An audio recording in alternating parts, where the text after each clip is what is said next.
It's a beautiful summer's day here in sunny Los Angeles, and we are at Sunset Sound, which of course is on Sunset Boulevard here in West Hollywood. So we're going to go in and check out this beautiful studio, which is built in 1962. So let's check it out. All right, we're going to walk into Studio 1 here at Sunset Sound. There's lots of these golden and platinum records.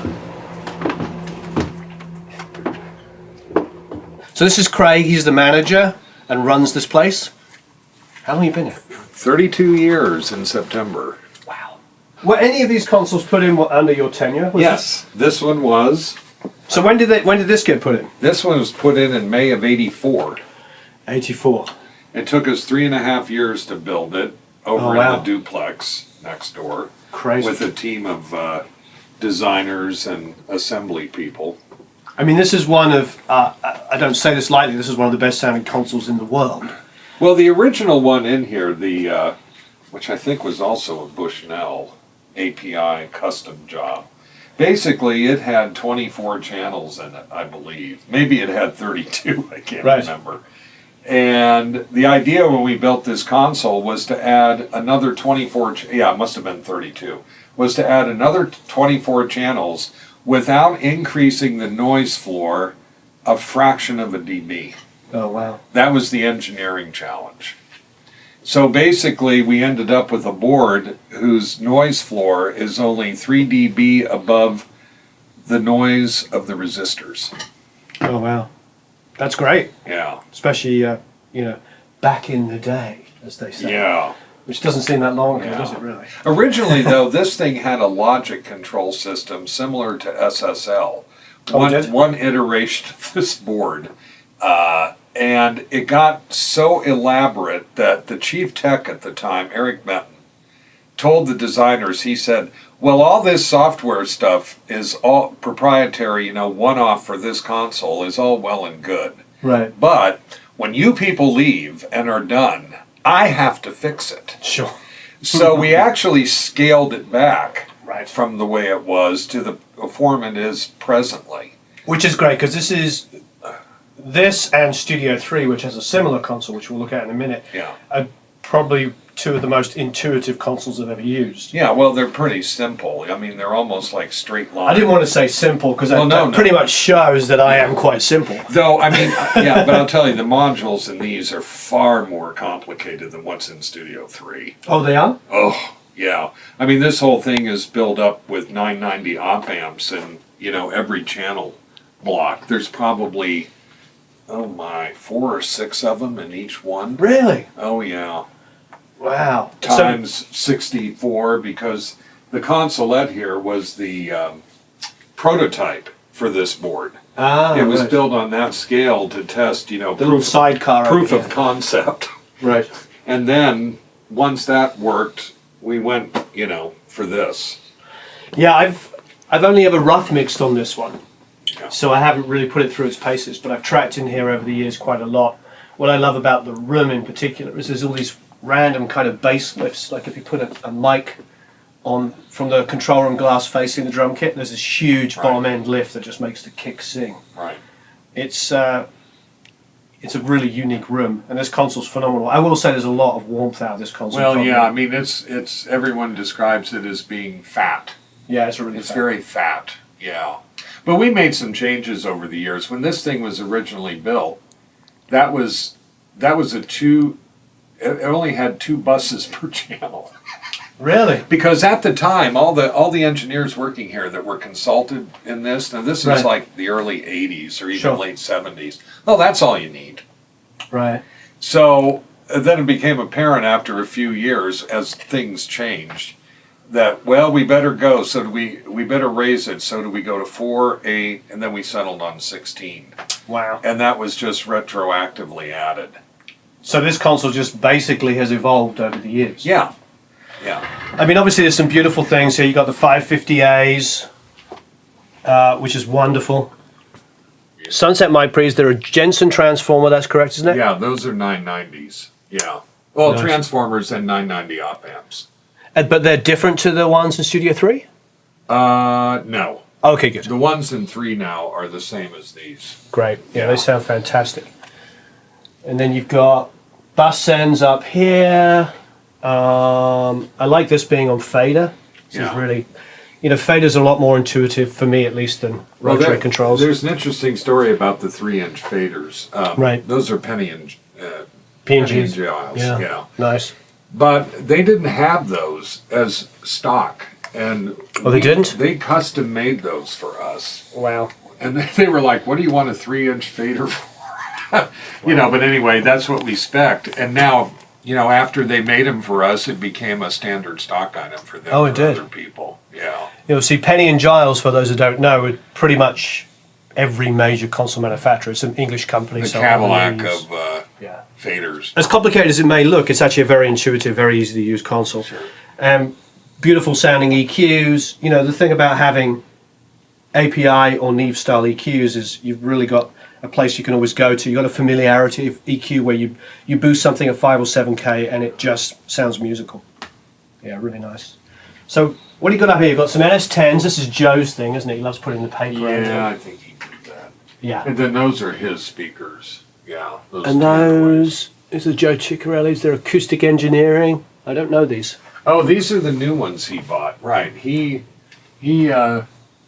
added these. He used to have his tannoys.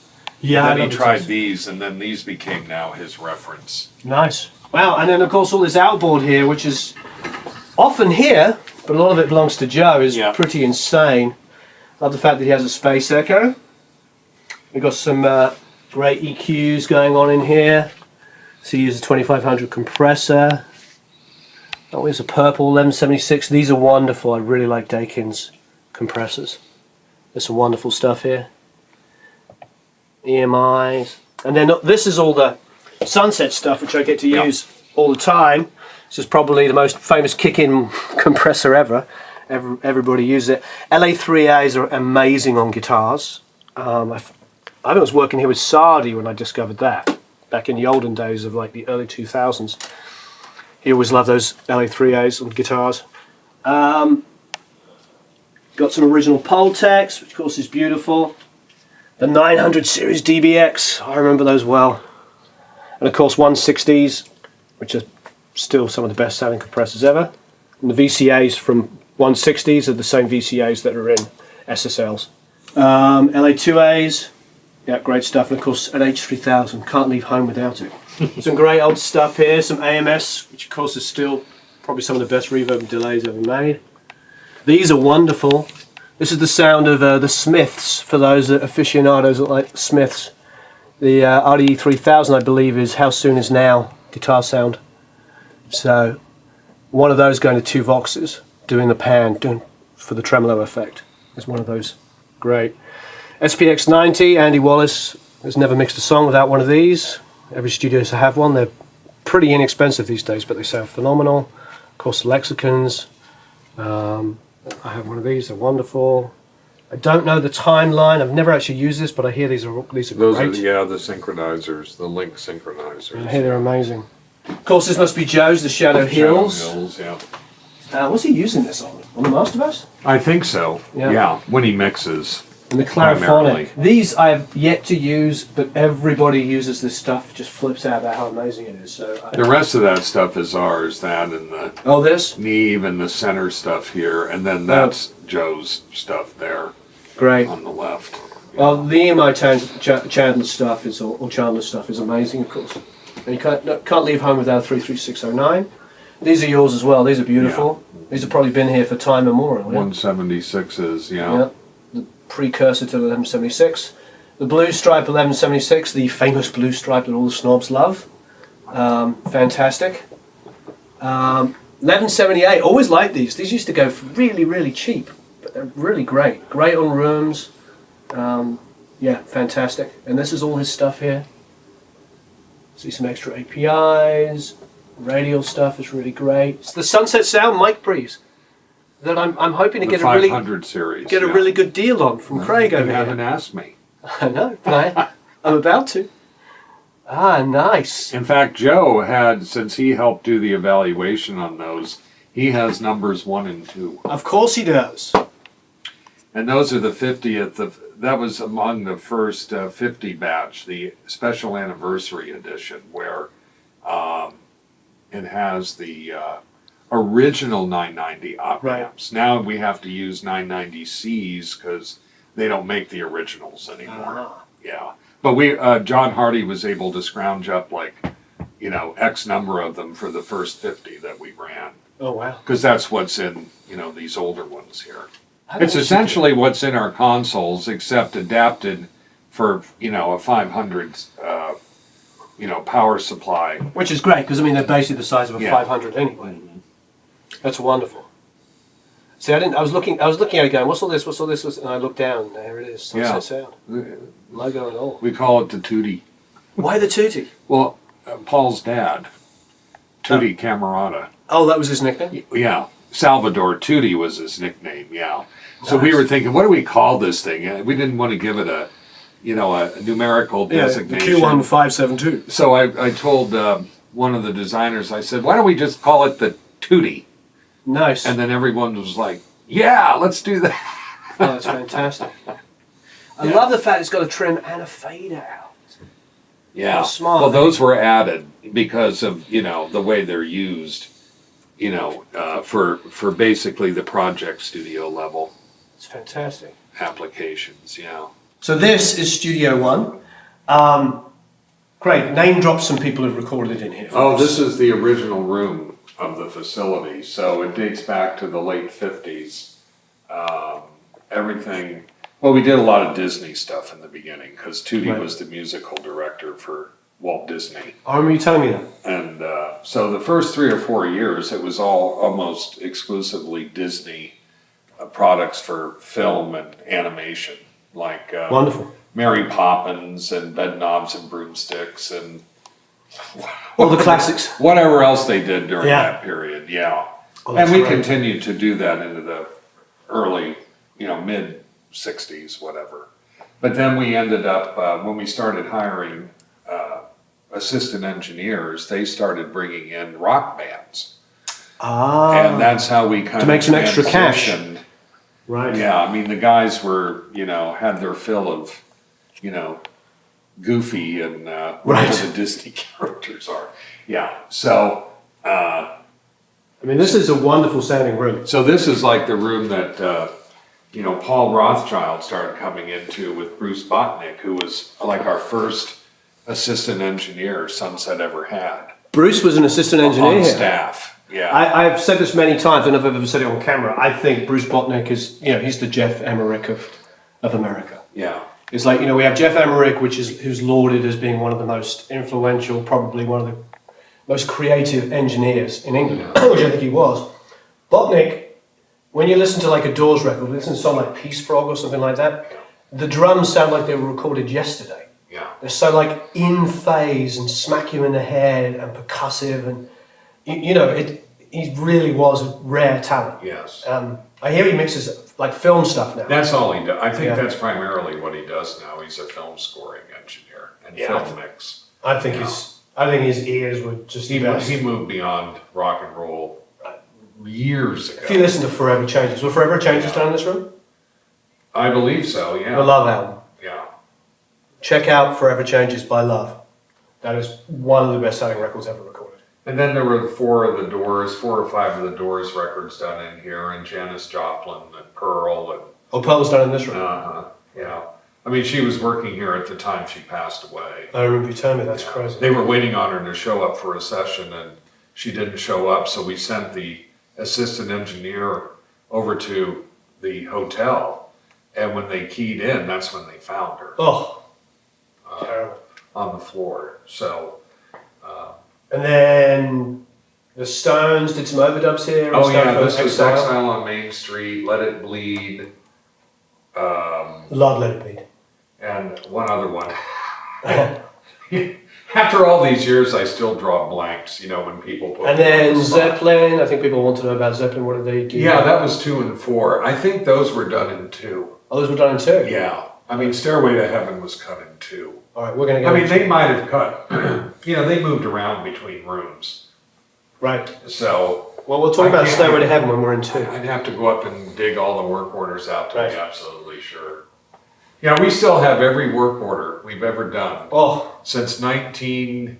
when's that book coming out? When's that book coming out? You should see them up there, though. It's just boxes and boxes of them. But can you imagine that book? But I'll tell you, Photos of the sessions you with the wouldn't work believe orders. how many legal cases those work orders have won for Oh. people over the years. What's interesting about this, now you can give us a bit of history, the floor is very uneven, and that is because, It used to be a car repair garage. so the oil So the grade was over in that corner, and everything slants to that corner. Yes, So the rooms are naturally non-parallel. so you don't get standing waves. Right. Because there's And no, I think that's why Tootie picked it, yeah, it's was not. because you didn't have to do a lot of work. It's probably hard to see specifically on camera, but the ceiling is higher on the left here than it is on the Yeah, right. look at the wooden slats, how they get bigger as you go this way. And people always ask me about room treatment and stuff like that. Well, room is pretty naturally treated. There's no, there's flat surfaces, but it's broken up in random ways, and there's no exact. You're not going to get standing wave issues. No. And this floor sits on the foundation. Oh yes, It's not decoupled. solid. And right above that is the outside roof. So Right. if we get helicopter flyovers at low levels, you can hear them in this room. Good. You know, Adds it's not to the. super soundproof. Yeah, It's phenomenal. it's happened.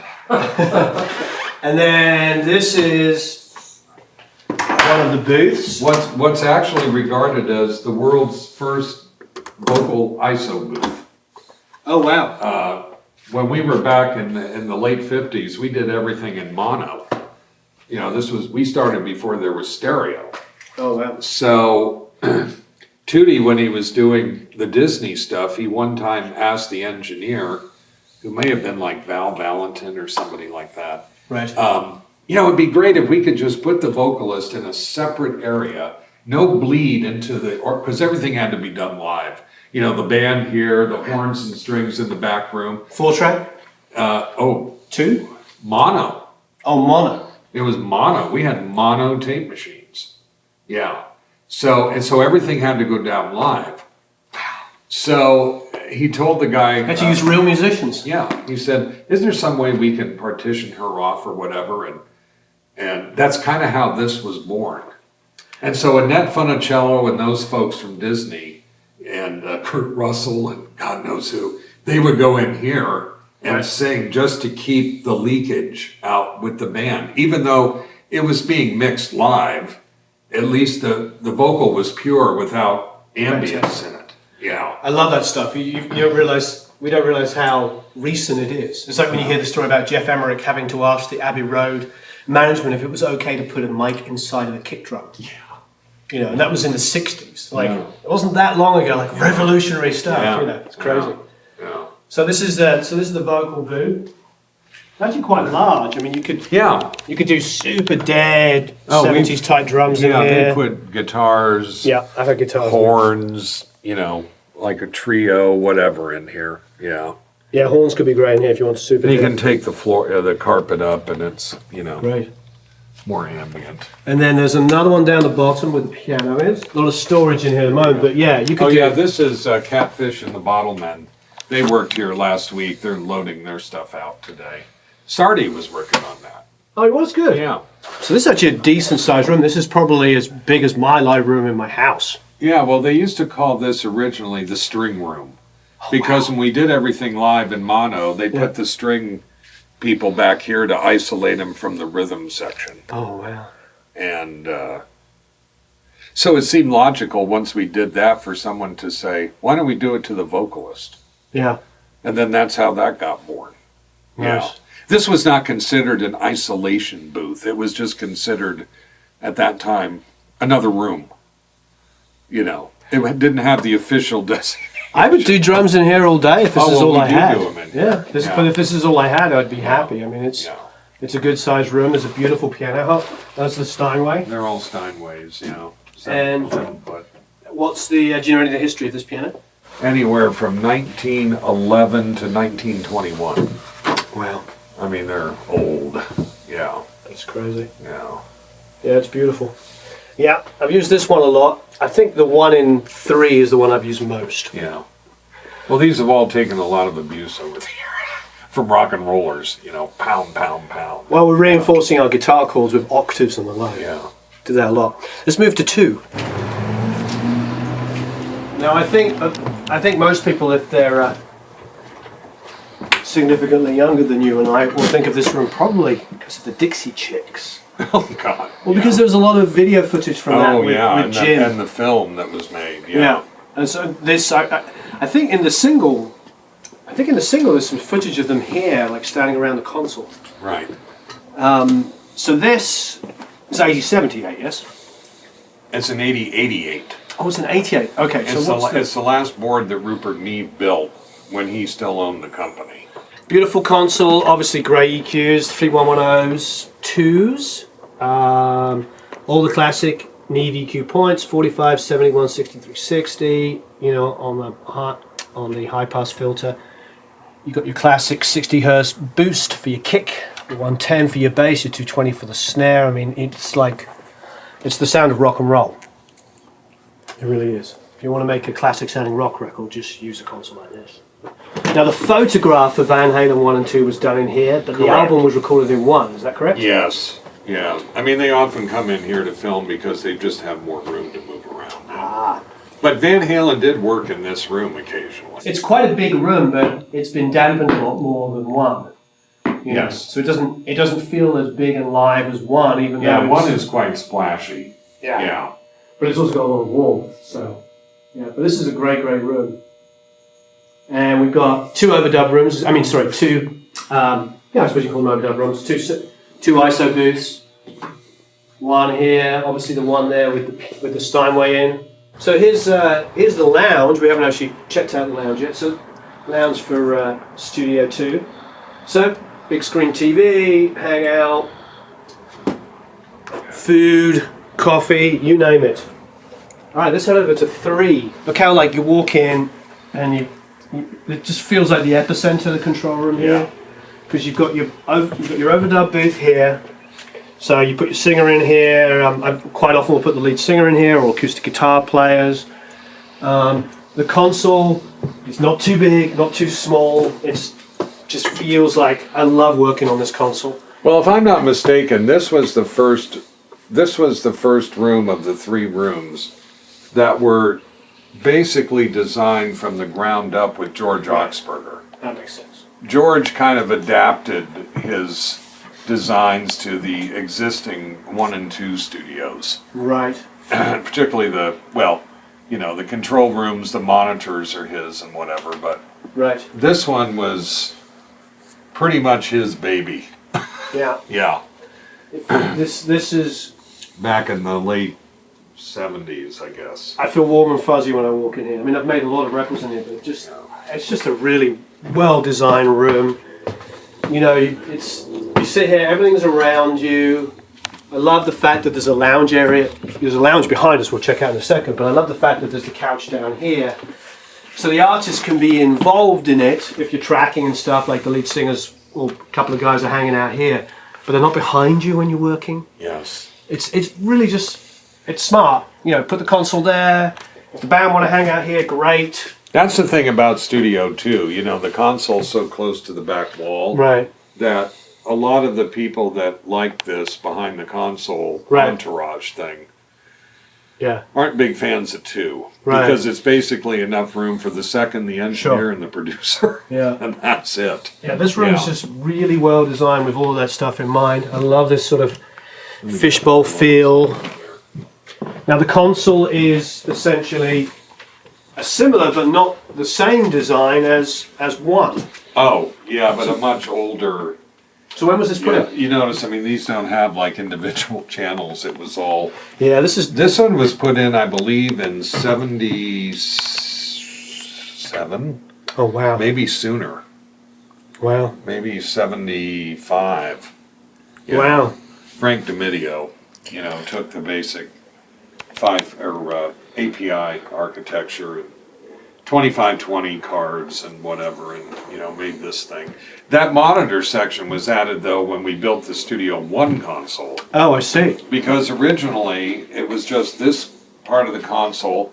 That was the studio area. Oh, wow. Out here, Audio Rents used to occupy this corner. Oh, wow. And then when they moved out, that's when we decided to add the big tracking room. Oh. And we needed a monitor section. So the guys designing One's board took a 6-month break and built and designed that thing. Oh, And then that's went great. back to working on the studio. This is a great monitor section. I'll do roughs from here. It's kind of limited. I mean, Yeah, but it's hard to beat the roughs from here. But we had to do it quick, to get back to the other main project. Yeah. Very simple, very well laid out console. Yeah, I'm a huge fan of this console. And our big honking, colorful knobs. Yeah. It's just But mind-boggling. again, this is a straightforward. 2-bus per channel, with the thumb wheels there. Works for me. Everything else we do through there. Yeah. Here's the 1176s with a big TRS input here. And this is an all huge TRS patch bay.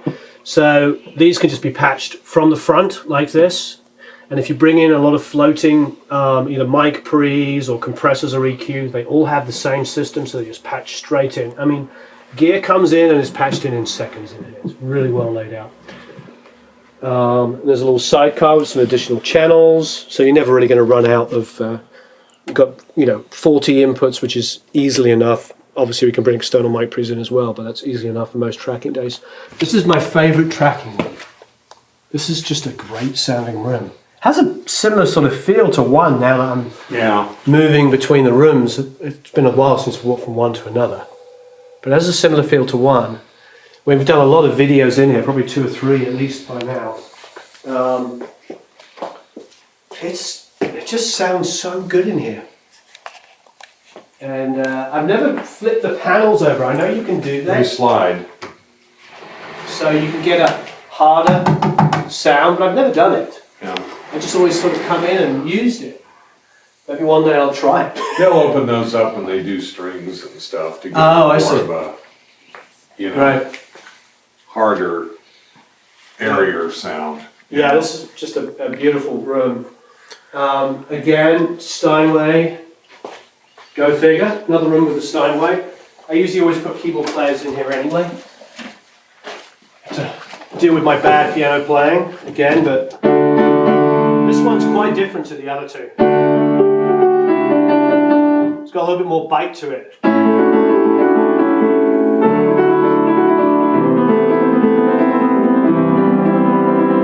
It's a really beautiful piano.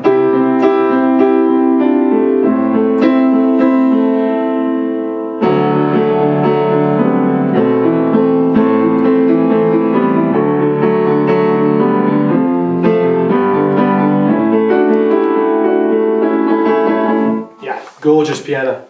Yeah, there's something about this piano that just tracks really well. I think every time I've done piano in this room while we're tracking drums and stuff, we've always kept it. Quickly check out here, before we go into the other overdub rooms. There's what I love about this. This is where we always put the bass amp, pretty much exclusively. Yeah, without all the stuff in it. And guitar amps quite often go down here. There's a lot of places to put stuff. Yeah, I mean, we're wired to record in the hallway. Yeah, it's great to just have different stuff. Come back around. This is the other way. So Yeah, this ISO bit is beautiful. Again, you can do pretty much everything in this. Pretty multi-purpose because you've got a couch here, so you could also, hang out. Hang out in extra here. lounge. Yeah. But I've done bass in here, electric guitars in here, vocals in here. When I had a lane in here, it was acoustic guitar and vocals. Paul Ill bass amp in here because we were running just piano, bass, and drums with Daniel Powelter. I mean, it's a great utility, good sounding room. Yeah, this is a really good lounge. That's another thing about it. This room, like you said, is very purpose designed. Yeah. So, you've got a good place to hang out, nice big screen TV. Everything's kind of utilitarian. Yeah. This is a really, really good room. Yeah. This is where the machines live. Wow. So two 827s and 800 and all the ATRs. Right now we've been working the last few weeks all in Pro Tools, so we just take them out of the rooms. Well, You know. it's just great seeing these. I have an A80, I do. Yeah. Yeah, with the class, but I don't use it that much. But the 827, I mean, this was the pinnacle of tape. Yep. It didn't get much better than that. Yeah. So here we are in the mic locker storage world. I mean, there's so much gear in here. So hiding in here is smart C2s, GML EQs, two here, Pultex EQP1As. What are all these? These empty? Oh no, these have got EQP1As and GML limiter. Some Sunset Sound mic pre's, so you can add more mic pre's. I mean, there's so much cool stuff here. API, little racks. Oh yeah, these are just 312s, 8 channels of API 312s. Look at all this API stuff here. Look at all these 525s. If you guys ever had a fire sale, you get a couple $1 million in gear. Oh, yeah. All blue stripes for all the aficionados that love their blue stripes. Some 165s, which of course are basically 160s with variable attack and release. To be honest, I always put auto in because I like the sound of the 160. Oh, nice. Some floating tuners. I didn't realize you had those. Now I know. So floating core tuners. That's the original ones as well. The DTR2, the one everybody wants. Now this is where Christmas comes into its own. Where do we start? I know we can cherry pick some stuff. I mean, these are all, for instance, 47 FETs. So we're talking outside kick mics, most famous outside kick mic ever. Bass guitar mic, FET 47s. This is sort of the industry standard. Doesn't matter if you're in England or America or whatever. This is what we love. This is basically a U47, but the solid state version came out in the 60s. This probably is from the 60s. A FET 47. Beautiful mic. Put it on your outside kick and you've got the sound of rock and roll. Loads of 57s, of course, for snare tops. Beautiful microphone, SM57. Just going down, the U87s. It looks like we have around 10 of them. This is some original U87s. You can tell it's old because it's still called Western Germany, as opposed to Germany as they're now made in. Beautiful mics, C37s. This is definitely, they have a lot of them. They have 8 of them by the looks of it here. Sony C37s. This is a classic mic of the 60s, 50s, 60s and 70s. And so many records were made on these. A lot of those. Now we're getting really, really stupidly expensive. 251s. I see 3 here. Look at that. 251. There's a reason why you come to studios like Sunset Sound, because they obviously have incredible rooms, incredible consoles. But they also have a mic collection to die for. I mean, to have 3 251s available to you. I mean, I use a pair of these on the rooms. I mean, this is a vocal mic, a room mic, and anything like a pair on a piano. I mean, this is a beautiful, beautiful microphone. And they have a lot of them.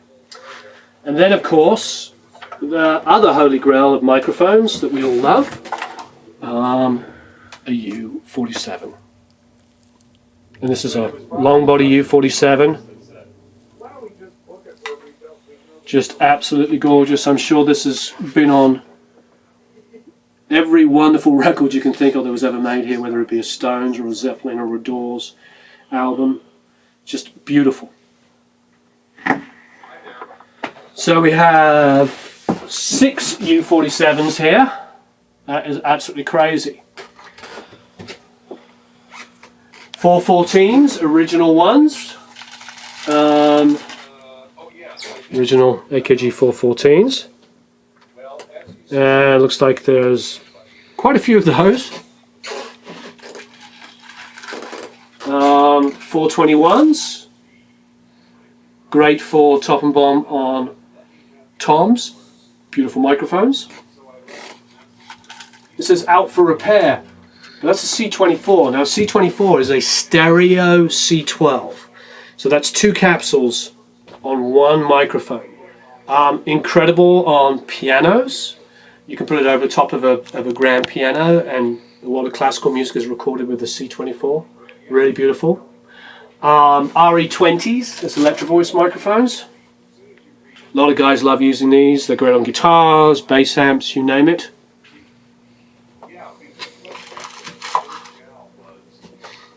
441s. This is a crazy microphone. Some Sennheisers. I don't use these too often, but these are. I see these every now and then being used. Wonderful microphones. Okay, here we go. Another Holy Grail. I can open it up. That is a C12. There's not many of these around, at least not the original ones. Austrian, obviously AKG C12. Tube microphone. Probably one of the best microphones for girl R&B singers because they have such great lows. They'll warm up the low end on a girl vocal. You know, it's a great pop R&B microphone for a girl. I mean, obviously used on guys as well, but pretty much a holy grail for that stuff. Some 609s. Great for guitar amp cabs. I also know people that use these Sennheiser 609s on toms as well. There's a pair here. 451s. These are, a lot of them, these are great for acoustic guitars, hi-hats, you name it, small diaphragm, condenser. Really great microphone, AKG 451. You got some, got the KM series, the 84s, which are, you know, good microphones. They're the more modern. They're the more modern small diaphragm Neumanns. Pair of KM84s. Some 452s, AKG small diaphragms. Now we're getting some fun. Here we go. This is a Coles. These were BBC designed microphones. See, BBC patent.